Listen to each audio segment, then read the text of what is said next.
সাধারণ মানুষকে বোঝানোর জন্য তারা বলে যে আল্লাহ পাক সূরা আল আনামের 38 নম্বর আয়াতে বলছেন মা ফাররাতনা ফিল কিতাবে মিন শাই, যে কিতাবের মধ্যে কোনো কিছুকে বাদ দেওয়া হয় নাই, অর্থাৎ আল্লাহর কিতাবে সব আছে। তা তাদের কথা হলো আল্লাহর কিতাবে যদি সব থাকে তা হাদিসের দরকার কি? আল্লাহ তো নিজেই বলছে মা ফাররাতনা ফিল কিতাবে মিন শাই, যে আমার কিতাবের মধ্যে কোনো কিছুকে বাদ দেওয়া হয় নাই, সব আছে। তো সাধারণ মানুষকে বোঝাতে আপনি হাদিস মানবেন কেন? কোরআনেই তো সব আছে। এখানে এটা কোরআনে কারিমের বিকৃত ব্যাখ্যা। এখানে কিতাব মানে কোরআন না, এখানে কিতাব মানে লাউহে মাহফুজ। আল্লাহ পাক এখানে কোরআনকে বোঝান নাই, বলছেন যে লাউহে মাহফুজের মধ্যে সব কিছু লিপিবদ্ধ রাখা আছে।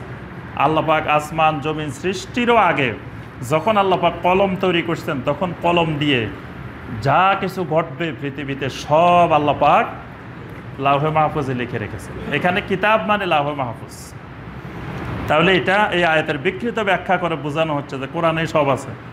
সূরা নাহলের 89 নম্বর আয়াত, ওয়ানাজ্জালনা আলাইকাল কিতাবা তিবিয়ানান লিকুল্লি শাই। আল্লাহ বলছেন আমি আপনার উপরে কিতাব নাজিল করছি তিবিয়ানান লিকুল্লি শাই, প্রত্যেকটি জিনিসের স্পষ্টকারী বয়ানকারী হিসাবে। তারা বলে যে এখানে তো আল্লাহ কোরআনকেই বলছেন তিবিয়ান, কোরআন সব কিছু বয়ান করেছে, স্পষ্ট করেছে, তাহলে আর হাদিসের দরকার কি? এখানে তিবিয়ান বলতে আল্লাহ রসুল সাল্লাল্লাহু আলাইহি সাল্লামকে তিবিয়ান বলছেন আল্লাহ পাক, যে আপনার উপরে কোরআন নাজিল করছি, আপনি প্রত্যেকটা জিনিসের তিবিয়ান। এখানে কোরআনকে তিবিয়ান বলা হয়নি। কোরআন তিবিয়ান, কোরআন বয়ানকারী, কিন্তু কোরআনের বয়ানটা বুঝাই দিতে হবে তো একজনে, না বুঝাই দিলে মানুষ বুঝবে কীভাবে?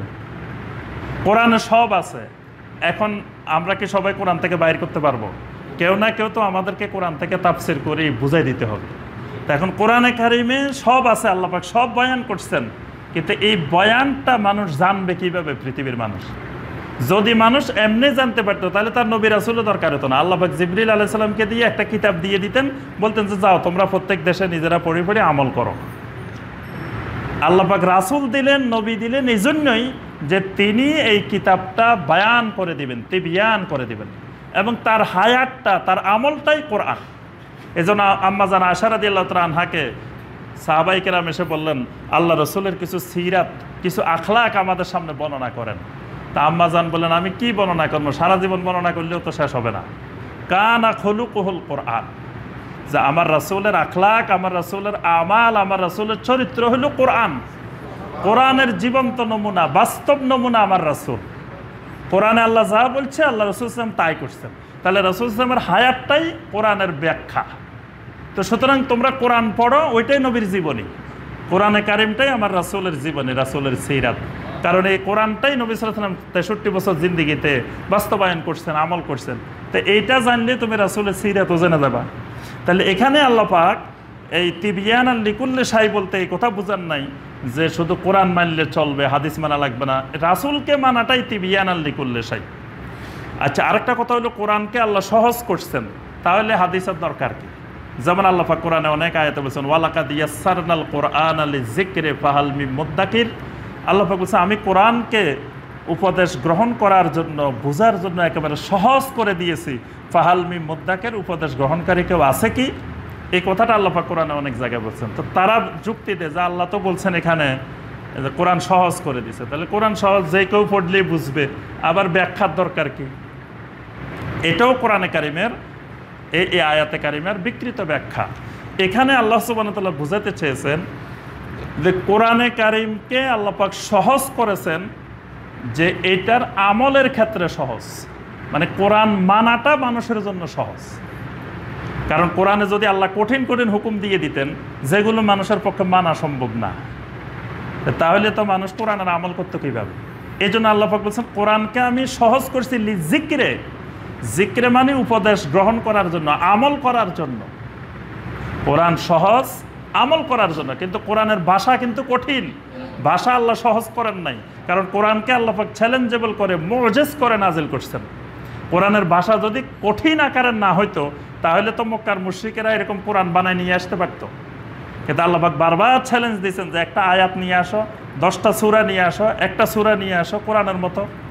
কিন্তু এত বড় বড় পণ্ডিত সাহিত্যিক থাকার পরেও তারা একটা আয়াতও বানায় নিতে পারে নাই। কারণ কোরআনকে আল্লাহ পাক সাজা দিয়ে, ছন্দ দিয়ে, কাফিয়া দিয়ে, গাঁথুনি দিয়ে শক্ত করে এটাকে মজবুত বানায় দিয়েছেন। এটা পৃথিবীর কোনো মানুষের পক্ষে যত বড় শিক্ষিত, যত বড় কবি, যত বড় পণ্ডিত হোক কিয়ামত পর্যন্ত কোরআনের একটা আয়াতের মতো একটা আয়াত তৈরি করতে পারবে না। তাহলে কোরআনের ভাষা, কোরআনের অলংকার, কোরআনের সাহিত্যিক শৈলী এটা কিন্তু অনেক উচ্চ মানের, এটা একবারে সহজ না। হাদিসকে নবী সাল্লাল্লাহু আলাইহি ওয়াসাল্লামের হাদিসগুলো হলো একেবারে সহজ। এই জন্য কোরআনের জাল কোরআন বের হয় নাই, নকল কোরআন বের হয় নাই, কিন্তু জাল হাদিস বাইরেছে। কারণ হাদিস যে কেউ বানাইতে পারে। নবী সাল্লাল্লাহু আলাইহি ওয়াসাল্লাম এত সহজভাবে বলছেন ভাষাটা যে এটা একজন মরুভূমির রাখালও বুঝবে। নবী সাল্লাল্লাহু আলাইহি ওয়াসাল্লামের এই কথাটা বোঝার জন্য যে একটা শব্দ বুঝতেছি না, একটু অভিধান খুঁজে বাইর করি, অভিধান লাগবে না। নবী সাল্লাল্লাহু আলাইহি ওয়াসাল্লাম এত সহজভাবে কথাগুলো বলছেন যেগুলো মরুভূমির একজন রাখাল ছাগল চরান উনি এসেও নবী সাল্লাল্লাহু আলাইহি ওয়াসাল্লামের কথাটা বুঝে গেছে। কিন্তু কোরআন এরকম না। কোরআনের অনেক শব্দ বোঝার জন্য সাহাবায়ে কেরাম নবী সাল্লাল্লাহু আলাইহি ওয়াসাল্লামের কাছে আসছেন, তাবেঈনে কেরাম দূর দূরান্ত থেকে আসছেন সাহাবায়ে কেরামের কাছে কোরআনের ব্যাখ্যা বোঝার জন্য, শব্দ বোঝার জন্য, আয়াত বোঝার জন্য। তাহলে এখানে আল্লাহ সহজ করছেন, আমলকে সহজ করছেন কোরআনে কারিমের। আচ্ছা, আরেকটা দলিল হলো ইন্না নাহনু নাযালনা যিকরা ওয়া ইন্না লাহু লাহাফিজুন, সূরা আল হজরের 9 নম্বর আয়াত। আল্লাহ বলছেন আমি জিকিরকে নাজিল করছি আর জিকিরেরই আমি হেফাজতকারী। এখানে জিকির মানে কোরআন। তো কোরআন, আল্লাহ কোরআনেরই হেফাজত করছেন, হাদিসের হেফাজতের দায়িত্ব আল্লাহ নেন নাই। সুতরাং যেটার হেফাজতের দায়িত্ব আল্লাহ নেন নাই ওইটা মানা দরকার নাই। নাউযুবিল্লাহ। তাহলে এখানে আল্লাহ পাক ইন্না নাহনু নাযালনাল কোরআন বলেন নাই, বলছেন ইন্না নাহনু নাযালনা যিকরা, আমি জিকির নাজিল করছি। এই জিকিরের ভিতরে কোরআনও অন্তর্ভুক্ত, হাদিসও অন্তর্ভুক্ত। আল্লাহ পাক কোরআনকে যেমন হেফাজতের দায়িত্ব নিয়েছেন, হাদিসকেও হেফাজতের দায়িত্ব নিয়েছেন। এই জন্য নবী সাল্লাল্লাহু আলাইহি ওয়াসাল্লামের 1400 বছর পরেও আমরা এখনও নবী সাল্লাল্লাহু আলাইহি ওয়াসাল্লামের সহিহ হাদিস পাচ্ছি। কিন্তু অন্যান্য উম্মত, একজন নবী দুনিয়া থেকে যাওয়ার পরে 100 বছরও ওই নবীর হাদিস পাওয়া যায়নি। কিন্তু এই উম্মতের মধ্যে 1400 বছর পরেও আমরা নবী সাল্লাল্লাহু আলাইহি ওয়াসাল্লামের হাদিস পাচ্ছি। কারণ আল্লাহ পাক এটা হেফাজতের দায়িত্ব নিয়েছেন, হাদিসেরও হেফাজতের দায়িত্ব নিয়েছেন।